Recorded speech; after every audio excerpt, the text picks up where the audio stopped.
नमस्कार। आज हम एक ख़ास कहानी के कुछ हिस्सों पर गौर कर रहे हैं। मिट्टी से सितारे तक रमेश की कहानी। ये वाकई एक ऐसी कहानी है जो ज़मीन से जुड़े संघर्ष और आसमान छूने की इच्छा, इसके बीच का जो सफ़र है उसे दिखाती है। तो हमारा मकसद है कि रमेश की इस यात्रा के जो मुख्य पड़ाव हैं उनको समझें और देखें कि यह सिर्फ एक मोटिवेशनल कहानी से बढ़कर क्या संदेश देती है। हाँ, और पहली नज़र में लगता है कि ये शायद वैसी ही कहानी है जैसी हमने कई सुनी होंगी, मतलब गरीबी से उठकर सफलता पाने वाली। लेकिन इसमें जो चीज़ें सोचने वाली हैं, वो हैं हालात। किस तरह की दृढ़ता दिखाई गई और नतीजा क्या निकला। ये सिर्फ इच्छा की बात नहीं है, यहाँ एक जिद दिखती है माहौल को बदलने की। तो हाँ, चलिए इसके अलग अलग पहलुओं को देखते हैं ज़रा। पिता रिक्शा चलाते थे, माँ दूसरों के घरों में काम करती थी, तो जाहिर है घर में पैसे की बहुत तंगी थी। लेकिन कमाल की बात यह है ना कि इतने मुश्किल हालात में भी रमेश के दिमाग में बस एक ही चीज थी, पढ़ना है, बस पढ़ना है, शिक्षा हासिल करनी है। और यही बात, ये जो विरोधाभास है, ये अपने आप में काफी महत्वपूर्ण है। जहां मतलब रोजी रोटी का सवाल हो, वहां पढ़ाई का सपना देखना। ये दिखाता है कि प्रेरणा सिर्फ अच्छी चीजों से नहीं आती। कई बार जो गहरा अभाव होता है ना, वो सबसे बड़ी ताकत बन जाता है। शायद उसे यही लगा होगा कि भाई शिक्षा ही वो रास्ता है जो उसे इस मिट्टी से बाहर निकाल सकता है। हाँ, और रास्ता बिल्कुल आसान नहीं था। सिर्फ पैसे की कमी नहीं थी, और भी दिक्कतें थी। कहानी बताती है कि घर में बिजली भी नहीं थी, तो वो स्ट्रीट लाइट के नीचे बैठकर पढ़ता था। सोचिए जरा, सड़क के किनारे पढ़ाई करना, और स्कूल की फीस के लिए उसने जूते पॉलिश करने जैसा काम भी किया। और समाज, लोग मजाक उड़ाते थे, ताने देते थे, पर इन सब के बीच उसका जो संकल्प था। कहानी में एक लाइन है कि वो कहता था, एक दिन मैं कुछ बनकर दिखाऊंगा।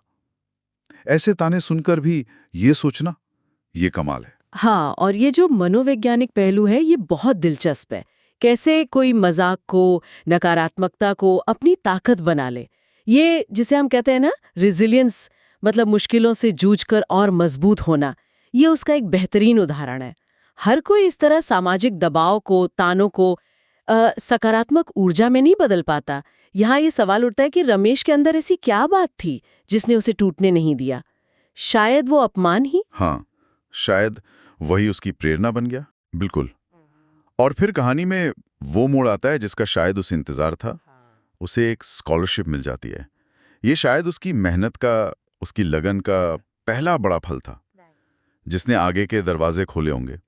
और फिर नतीजा हम देखते हैं, वो आज एक बड़े अंतरिक्ष अनुसंधान संगठन में वैज्ञानिक हैं, रॉकेट डिजाइन टीम का हिस्सा है।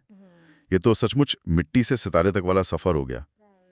कहानी में ये भी है कि कैसे उसने अपने पिता को गर्व महसूस कराया। हाँ, और यहाँ सितारों तक पहुंचना सिर्फ कहावत नहीं रही, वो हकीकत बन गई। अंतरिक्ष विज्ञान ये सिर्फ एक अच्छी नौकरी या पैसा कमाना नहीं है। ये तो विज्ञान के उस स्तर पर पहुंचना है जिसके लिए असाधारण काबिलियत और मेहनत चाहिए। और अगर हम इसे उसके शुरुआत की मुश्किलों से जोड़ें, उस स्ट्रीट लाइट के नीचे बैठकर शायद आसमान के तारे ही देखता होगा, कौन जाने।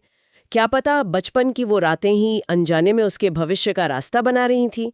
ये सफलता सिर्फ उसकी अपनी जीत नहीं है, ये तो विज्ञान के लिए, देश के लिए भी एक योगदान है।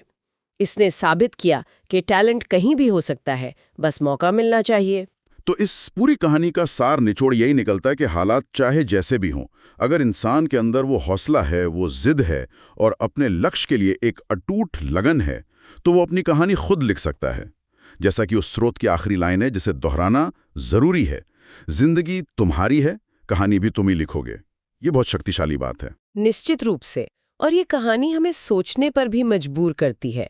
देखिए, रमेश की कहानी व्यक्तिगत संकल्प की जीत तो दिखाती है, लेकिन ये सवाल भी खड़े करती है कि सामाजिक और आर्थिक बाधाएं कितनी बड़ी होती हैं। क्या हर किसी के लिए सिर्फ अपना संकल्प ही काफी होता है, या हमें उन रुकावटों पर भी ध्यान देना होगा जो शायद कई और रमेशों को सितारों तक जाने से रोक देती हैं। और सफलता का मतलब भी क्या है? क्या सिर्फ वैज्ञानिक बनना या बड़ा पद पाना ही सफलता है, या अपने हालात को बेहतर बनाना, सम्मान से जीना, ये भी अपने आप में एक बड़ी सफलता है? ये कुछ सवाल हैं जो इस कहानी को पढ़ने के बाद जहन में आते हैं।